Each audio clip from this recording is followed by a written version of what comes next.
ഒരു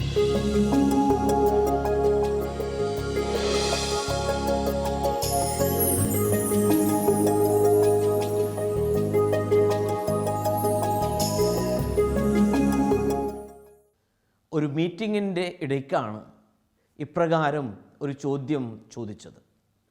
ലോകത്തിൽ ഏറ്റവും വിലപിടിപ്പുള്ള ഭൂപ്രദേശം എവിടെയാണ്? പല ഉത്തരങ്ങൾ വന്നു. ചിലർ പറഞ്ഞു കോളാർ സ്വർണ്ണഖനിയുള്ള പ്രദേശം, വിലപിടിപ്പുള്ള സ്ഥലമാണത്. മറ്റു ചിലർ പറഞ്ഞു സൗദി അറേബ്യയിലെ എണ്ണഖനിയുണ്ടല്ലോ, ഏറ്റവും വിലപിടിപ്പുള്ള എണ്ണ നിക്ഷേപമുള്ള സ്ഥലം, അതാണ് വിലയുള്ള ഭൂപ്രദേശം. മറ്റു ചിലർ പറഞ്ഞു ആഫ്രിക്കയിലെ ഡയമണ്ട് ഖനി, അവിടെയാണ് ഏറ്റവും കൂടുതൽ വിലയുള്ള സ്ഥലം. ഒരാൾ പറഞ്ഞു ന്യൂയോർക്കിലെ 5th അവന്യൂ, അവിടുത്തെ സാമ്പത്തിക തലസ്ഥാനമായ സ്ഥലം, അവിടെയാണ് 1 ഇഞ്ച് ഭൂമിക്ക് പോലും ഇത്രയധികം വില. ചോദിച്ച ആൾ പറഞ്ഞു അല്ല, ലോകത്തിൽ ഏറ്റവും വിലയുള്ള സ്ഥലം സിമിത്തേരിയാണ്. കാരണം അവിടെയാണ് പലരുടെയും സാക്ഷാത്കരിക്കാനാവാത്ത സ്വപ്നങ്ങൾ അടക്കം ചെയ്യപ്പെട്ടുള്ളത്. അവരുടെ മനസ്സുകളിൽ പ്ലാനിട്ട നോവലുകൾ, മാസ്റ്റർ പീസുകൾ, അത് പൂർത്തീകരിക്കാനാവാതെ, എഴുതാനാവാതെ ആ മണ്ണിൽ ഇങ്ങനെ തമസ്കരിച്ചു കിടക്കുന്നു. അല്ലെങ്കിൽ സ്വപ്നത്തിൽ മാത്രം മനക്കോട്ടകൾ കെട്ടി ഉയർത്തിയ കെട്ടിട സമുച്ചയങ്ങൾ, അതും ആ മണ്ണിലുണ്ട്. അതുമല്ലെങ്കിൽ അനുരഞ്ജനപ്പെടാനാവാത്ത ബന്ധങ്ങൾ, ആ ഇഴയറ്റ ബന്ധങ്ങൾ ഈ മണ്ണിൽ. അങ്ങനെ വിലപിടിപ്പുള്ള ഏറ്റവും വിലയുള്ള സ്ഥലമാണ് ഓരോ സിമിത്തേരിയുടെയും സ്ഥലം എന്ന് ഈ വിവരണം കൊടുത്തിട്ടുള്ളത് ടോഡ് ഹെൻറിയുടെ ഡൈ എംപ്റ്റി എന്ന പുസ്തകത്തിൻ്റെ പ്രാരംഭത്തിലാണ്. Unleash your best works every day, അതാണ് എൻ്റെ subtitle, die empty. Todd Henry ഈ പുസ്തകത്തിൽ തുടർന്നെഴുതുന്നത് ഇപ്രകാരമാണ്: Then a little phrase popped into my head in such a way that it felt like a mandate. അതായത് എൻ്റെ മനസ്സിലേക്ക് ഈ ഒരു വാക്യം പെട്ടെന്ന് ഉദിച്ചുയർന്നു. ഒരു അടക്കാനാവാത്ത, അല്ലെങ്കിൽ ഒരു വിധത്തിലും ഉപേക്ഷിക്കാനാവാത്ത ഒരു കൽപ്പന പോലെ. The phrase was die empty. അതായത് ശൂന്യതയോടുകൂടെ മരിക്കുക എന്നതായിരുന്നു ആ കൊച്ചുവാക്യം മനസ്സിലേക്ക് ഒരു കൽപ്പന പോലെ ഉദിച്ചുയർന്നത്. ഡൈ എംപ്റ്റി, ശൂന്യമായി മരിക്കുക. എന്താണ് അതിൻ്റെ അർത്ഥം? നമുക്കോരോ ദിവസവും ചെയ്തു തീർക്കേണ്ട ഉത്തരവാദിത്തങ്ങളുണ്ട്, കടമകളുണ്ട്, ദൗത്യങ്ങളുണ്ട്.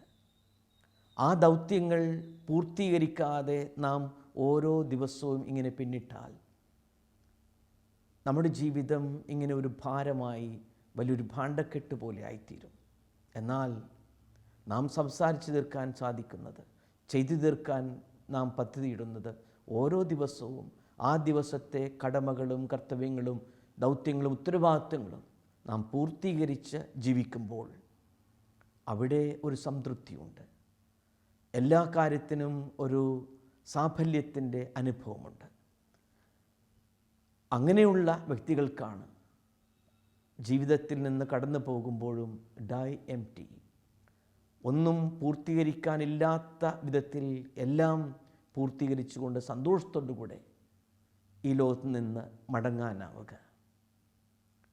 എല്ലാം പൂർത്തിയായി എന്ന് പറഞ്ഞ് കാൽവരിയിലെ കുരിശിൽ തലചായ്ച്ചുകൊണ്ട് മരണമടഞ്ഞ ക്രിസ്തു, എല്ലാം പൂർത്തിയായി എന്നുള്ള ആ വാക്ക് തെത്തലസ്തായി, ഒരു ഓട്ടക്കാരൻ 1-ാം സ്ഥാനം കരസ്ഥമാക്കിക്കൊണ്ട് ആ അവാർഡിന് അർഹമാകുമ്പോഴുള്ള ആ സന്തോഷത്തിൻ്റെ വിജയഭേരിയാണ് തെത്തലസ്തായി ഗ്രീക്കിൽ. എല്ലാം പൂർത്തിയായി.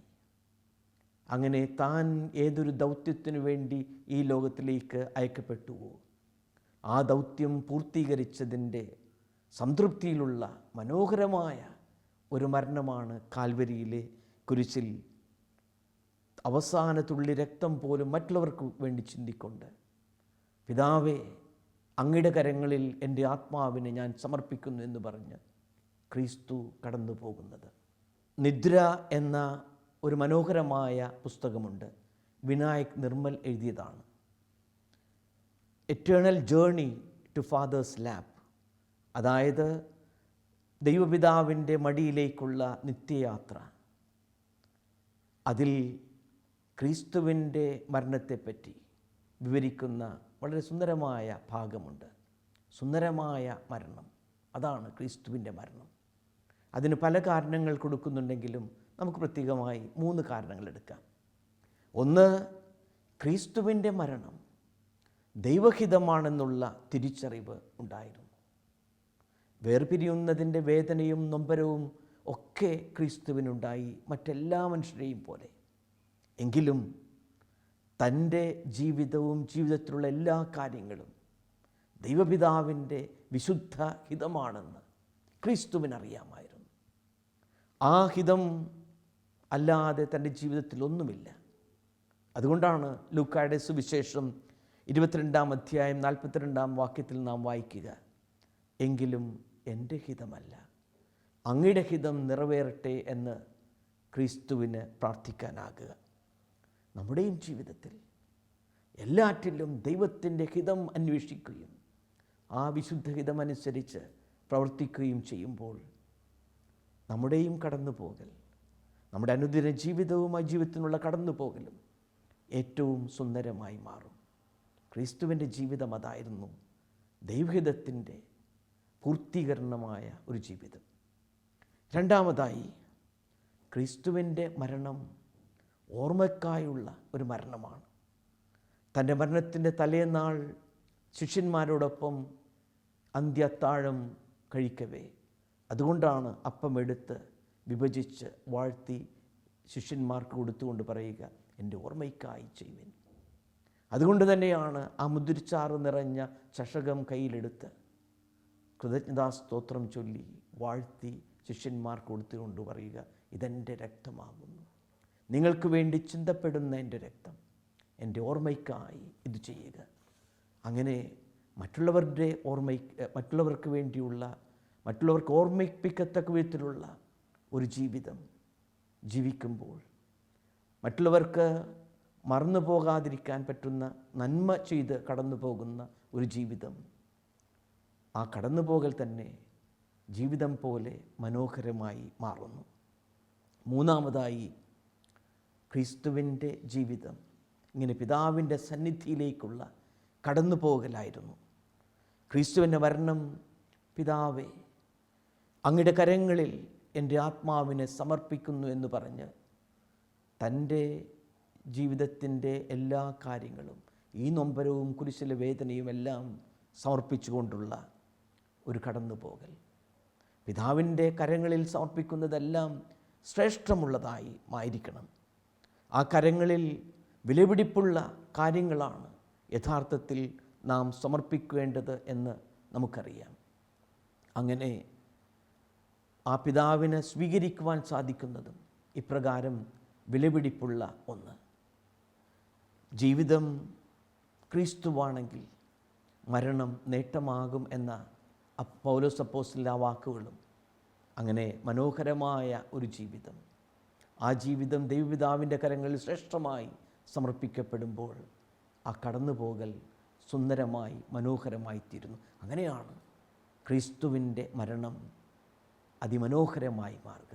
നമ്മുടെയും ജീവിതത്തിൻ്റെ ഈ കടന്നുപോകൽ പോലും അങ്ങനെ മനോഹരമായി മാറണമെങ്കിൽ എൻ്റെ ജീവിതം ശ്രേഷ്ഠമുള്ള ഒരു സമർപ്പണമായി ദൈവപിതാവിൻ്റെ കരങ്ങളിൽ സമർപ്പിക്കുവാനുള്ള ഒരു ശ്രേഷ്ഠ ബലിയായി ആകുമെങ്കിൽ സുന്ദരമായി പുഞ്ചിരിയോടുകൂടെ സന്തോഷത്തോടുകൂടെ നമുക്ക് കടന്നു പോകാൻ സാധിക്കും. അങ്ങനെ വേദനയും യാതനയും ഇല്ലാത്ത ആ ശാന്തി തീരത്തേക്ക് നമുക്കും നടന്നു പോകാനാകും. യേശു പറഞ്ഞ ആ സുന്ദരമായ ഉപമകളുണ്ട്. എപ്പോഴും നമ്മുടെ അനുദിന ജീവിതത്തിൽ ജാഗരൂകരായിരിക്കുക. 10 കന്യകമാരുടെ ആ മനോഹരമായ കഥ വിവേകവതികളായ കന്യകമാണ്. എന്നും വിളക്കിനോടൊപ്പം എണ്ണ കരുതിയിരുന്നു, ജാഗരൂകതയോടുകൂടി കാത്തിരുന്നു. മണവാളൻ വന്നപ്പോൾ മണവാളിനെ എതിരേൽക്കുവാനും അങ്ങനെ വിവാഹാഘോഷത്തിലേക്ക് പ്രവേശിക്കുവാനും അവർക്ക് സാധിച്ചു. ജാഗരൂകതയോടെയുള്ള കരുതലോടുകൂടെയുള്ള കാത്തിരിപ്പ്, അതായിരിക്കണം നമ്മുടെയും ജീവിതം. മത്തായിയുടെ സുവിശേഷം 25-ാം അധ്യായം 1 മുതൽ ഉള്ള 11 വരെയുള്ള വാക്യങ്ങളിൽ നാം കാണുന്ന ഈ കന്യകമാരുടെ ഉപമയിൽ നിന്നും നാം സ്വീകരിക്കേണ്ടത് ഇതാണ്. എണ്ണ, അല്ലെങ്കിൽ സംസ്കൃതത്തിൽ അത് സ്നേഹമെന്നാണ് എൻ്റെ പര്യായം. എന്നും സ്നേഹം ഹൃദയത്തിൽ സൂക്ഷിച്ചുകൊണ്ടുള്ള ജീവിതം, ആരോടും പകയും പരിഭവവും പരിദേവനവുമില്ലാത്ത ജീവിതം, മണവാളിനോടൊപ്പം ഉത്സവാഘോഷത്തിൽ പ്രവേശിക്കുവാൻ തക്ക യോഗ്യത ലഭിക്കുന്ന കാത്തിരിപ്പ്, കരുതലോടുകൂടിയുള്ള കാത്തിരിപ്പ്, കത്തിച്ച വിളക്കുമായുള്ള കാത്തിരിപ്പ്. യേശു തന്നെ പറഞ്ഞ ഉപമ ധനവാന്റെയും ലാസറിൻ്റെയും കഥയുണ്ട്. ലൂക്കായുടെ സുവിശേഷം 16-ാം അധ്യായം 19 മുതൽ 31 വരെയുള്ള വാക്യങ്ങളിൽ. ഈ ലോകത്തിൽ വച്ച് ആ ധനവാൻ ആർഭാടത്തോടുകൂടി ജീവിച്ചു, തിന്നുകുടിച്ചു ജീവിച്ചു. ലാസറോ തൻ്റെ വ്രണങ്ങളുമായി വിശപ്പ് പോലും പരിഹരിക്കാൻ പറ്റാത്ത വിധത്തിലുള്ള ഒരു ജീവിതം. എന്നാൽ മരണശേഷം ലാസർ അബ്രാഹത്തിൻ്റെ മടിയിൽ നിത്യമായ സൗഭാഗ്യത്തിൽ, ഈ ലോക ജീവിതത്തിൽ മറ്റുള്ളവരോടുള്ള കരുതലോടും സ്നേഹത്തോടും കൂടെയുള്ള ഒരു ജീവിതം നയിക്കുമ്പോഴാണ് സൗഭാഗ്യത്തിൻ്റേതായ ഒരു കടന്നുപോകലും സാഫല്യം ജീവിതാന്ത്യത്തിൽ അനുഭവിക്കാനാകുക. പിതാവിൻ്റെ സന്നിധിയിലേക്ക്, അബ്രാഹാം മുതലുള്ള ആ വിശ്വാസത്തിന് പിതാവിൻ്റെ സന്നിധിയിലേക്കൊക്കെ നമുക്കും കടന്നു പോകാനാകുക. മത്തായിയുടെ സുവിശേഷത്തിൽ തന്നെ അന്ത്യവിധിയുടെ ആ വിവരണമുണ്ട്. എനിക്ക് വിശന്നു, എനിക്ക് ദാഹിച്ചു, നിങ്ങളെനിക്ക് ഭക്ഷിക്കാൻ തന്നു, കുടിക്കാൻ തന്നു. ഞാൻ പരദേശിയായിരുന്നു, നിങ്ങളെന്നെ സന്ദർശിച്ചു. ഞാൻ നഗ്നനായിരുന്നു, നിങ്ങളെന്നെ ഉടുപ്പിച്ചു. ഞാൻ രോഗിയായിരുന്നു, നിങ്ങളെന്നെ സന്ദർശിച്ചു. ഞാൻ കാരാഗൃഹത്തിലായിരുന്നു, നിങ്ങളെൻ്റെ സമീപത്തെത്തി. അങ്ങനെ ഈ എളിയ സഹോദരന്മാരിൽ ഒരുവന് നിങ്ങൾ ചെയ്തു കൊടുത്തപ്പോൾ എനിക്ക് തന്നെയാണ് ചെയ്തതെന്നുള്ള ആ പിതാവിൻ്റെ സ്വരം, വിധിയാളൻ്റെ സ്വരം, ഈ ലോക ജീവിതത്തിലുള്ള അനുദിന ജീവിതത്തിൽ മറ്റുള്ളവർക്ക് ആശ്വാസവും അനുഗ്രഹവുമായി ജീവിക്കുമ്പോഴാണ് നമ്മുടെ കടന്നുപോകൽ മനോഹരമാകുക. ആ സൗഭാഗ്യത്തിൻ്റെ അവസ്ഥയിലേക്ക് നാമും പ്രവേശിക്കുക. എങ്ങനെയായിരിക്കണം എൻ്റെ അനുദിന ജീവിതം? ഡോൺ ബോസ്കോയുടെ ജീവിതത്തിലുള്ള മനോഹരമായ വിവരണമുണ്ട്. ഡോൺ ബോസ്കോ കൂടെയുള്ള ഡൊമിനിക് സാവി ഉൾപ്പെടെയുള്ള കുഞ്ഞുങ്ങളെ, യുവാക്കളെ ഒരുമിച്ച് വിളിച്ചു. അവരോട് ചോദിച്ചു, ഇന്ന് നിങ്ങൾ ഇവിടെ നിന്നും നിങ്ങളെ ദൈവം വിളിക്കുകയാണെങ്കിൽ എന്തു ചെയ്യും? ഒരാൾ പറഞ്ഞു, ഞാൻ ഓടിപ്പോയി കുമ്പസാരിക്കും, എല്ലാ പാപങ്ങൾക്കും പൊറുതി ലഭിക്കുവാൻ. ഞാൻ ഓടിപ്പോയി ഞാൻ വഴക്കിട്ടവരോടൊക്കെ ഞാൻ അനുരഞ്ജനപ്പെടും. മറ്റുള്ളവർ പറഞ്ഞു, ഞാൻ ആർക്കെങ്കിലും എന്തെങ്കിലും കടം വാങ്ങിച്ചിട്ടുണ്ടെങ്കിൽ അതൊക്കെ തിരിച്ചു കൊടുക്കും. ഡൊമിനിക് സാവിയോ ഇങ്ങനെ കയ്യിൽ പന്തുമായി പറഞ്ഞു, ഞാൻ ഇപ്പോൾ വീണ്ടും പന്ത് കളിച്ചുകൊണ്ട് നിൽക്കും. എപ്പോഴും തയ്യാറായിട്ടുള്ള, എപ്പോൾ വിളിച്ചാലും സന്തോഷത്തോടുകൂടി കടന്നു പോകുവാനുള്ള ജാഗരൂകതയോടുകൂടെ കരുതലോടുകൂടെയുള്ള ഒരു ജീവിതത്തിൻ്റെ ഉടമ. നമ്മുടെ ഓരോരുത്തരുടെയും ജീവിതം അപ്രകാരമായിരിക്കണം. സന്തോഷത്തോടുകൂടെ കടന്നു പോകാൻ, ആരോടും ഒരു കടവുമില്ലാതെ അനുരഞ്ജനപ്പെട്ടുള്ള അനുദിന ജീവിതം നയിക്കുവാൻ സാധിച്ചാൽ അതാണ് നമ്മുടെ ജീവിതത്തിൻ്റെ തന്നെ സൗഭാഗ്യം. ആ കടന്നുപോകലും മനോഹരമായി മാറുക. വിശുദ്ധ കൊച്ചു ത്രേസ്യ പറഞ്ഞിരുന്നു, ഞാൻ ഒരിക്കലും മരിക്കുകയില്ല. എൻ്റെ ജീവിതം നിത്യതയിലേക്കുള്ള ഒരു കടന്നുപോകലാണ്. നമ്മുടെയും ജീവിതം അപ്രകാരം ആ ദൈവസന്നിധിയിലേക്കുള്ള കടന്നു പോകലായിരിക്കണം. അസീസിയിലെ വിശുദ്ധ ഫ്രാൻസിസിൻ്റെ ആ മരണത്തിൻ്റെ രംഗം മിക്കവാറും എല്ലാ ഫ്രാൻസിസ്കൻ സന്യാസ സഭാംഗങ്ങളും ഓരോ വർഷവും അദ്ദേഹത്തിൻ്റെ തിരുനാൾ ദിവസത്തിൽ വീണ്ടും പുനരാവിഷ്കരിക്കാറുണ്ട്, അത് അവതരിപ്പിക്കാറുണ്ട്. ആ ട്രാൻസിത്തൂസ് എപ്രകാരം വിശുദ്ധ ഫ്രാൻസിസ് സഹോദരി മരണത്തെ പുൽകുന്ന ആ വളരെ ശ്രേഷ്ഠമായ മനോഹരമായ രംഗം, മുഹൂർത്തം, അതോടൊപ്പം തന്നെ ഹൃദയസ്പർശിയായ ആ രംഗം അവർ അവതരിപ്പിക്കാറുണ്ട്. വിശുദ്ധ ഫ്രാൻസിസ് അസീസി 1226 ഒക്ടോബർ മാസം 3-ാം തീയതിയാണ് 40 വർഷത്തെ ഇഹലോകവാസത്തിന് ശേഷം ഇവിടെ നിന്ന് ഒരു ദുഃഖവും ഒരു ചാഞ്ചല്യവുമില്ലാത്ത വിധത്തിൽ കടന്നു പോകുന്നത്. അദ്ദേഹം ആവശ്യപ്പെട്ട പ്രകാരം 114-ാം സങ്കീർത്തനം കൂടെ ഉണ്ടായിരുന്നവർ എല്ലാവരും ഈ തൻ്റെ മരണക്കിടയ്ക്ക് ചുറ്റും ഇരുന്ന് അവർ ആലപിച്ചു. യോഹന്നാൻ്റെ സുവിശേഷത്തിലെ കർത്താവിൻ്റെ കുരിശുമരണത്തിൻ്റെ ആ വിവരണം അവർ വായിച്ചു. പിന്നീട് അതും അദ്ദേഹം ശ്രദ്ധയോടുകൂടെ കേട്ടു. അങ്ങനെ ആ സുവിശേഷ ഭാഗം, കർത്താവിൻ്റെ മരണ വിനാഴികയുടെ ആ കാര്യങ്ങൾ ഇങ്ങനെ ശ്രമിച്ചുകൊണ്ട് അദ്ദേഹം ആനന്ദ നിർവൃത്തിയോടുകൂടെ യാത്രയായി.